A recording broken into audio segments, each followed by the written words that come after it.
Magandang hapon mga ka-happy hour.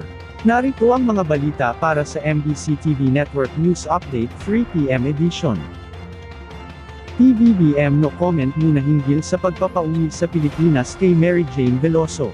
Tumanggi muna si Pangulong Ferdinand Marcos Jr. na magbigay mga detalye kaugnay sa pagpapauwi kay Mary Jane Veloso sa bansa. Sinabi ni Pangulong Ferdinand Marcos Jr. na sinabihan sila ng gobyerno ng Indonesia na wag na munang maglabas ng anumang anunsyo hinggil dito. Ito aniya ay hanggat hindi pa napaplansya ang lahat ng detalye para rito.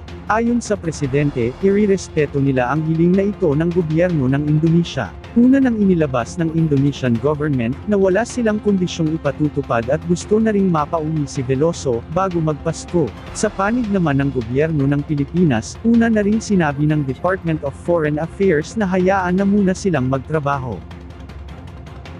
Samantala, VP Sara Duterte, pinayuhan ng abogado na huwag dumalo sa NBI. Nagpasya na si Vice President Sara Duterte na hindi ito dadalo sa ipinatawag na investigasyon ng National Bureau of Investigation. Pero, may kaugnayan ito sa naging banta niya kay Pangulong Ferdinand Marcos, First Lady Liza, at Speaker Martin Romualdez. Ayon sa Vice Presidente, na pinayuhan siya ng kanyang mga abogado na huwag nang dumalo sa isasagawang pagdinig ng NBI sa darating na November 11, ang gagawin na lamang nila ay magsumite ng affidavit letter.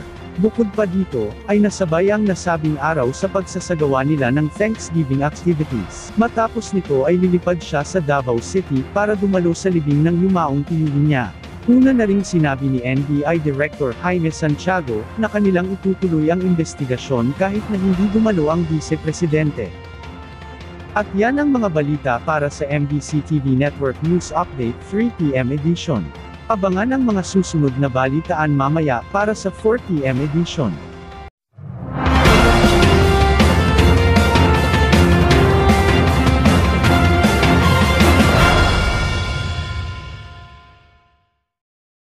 Mga ka-happy hour, kung gusto mong manood ang mga balita sa MBC TV Network News Update, mag-subscribe sa aming YouTube channel, i-like ang aming Facebook page, at i-follow sa aming TikTok account.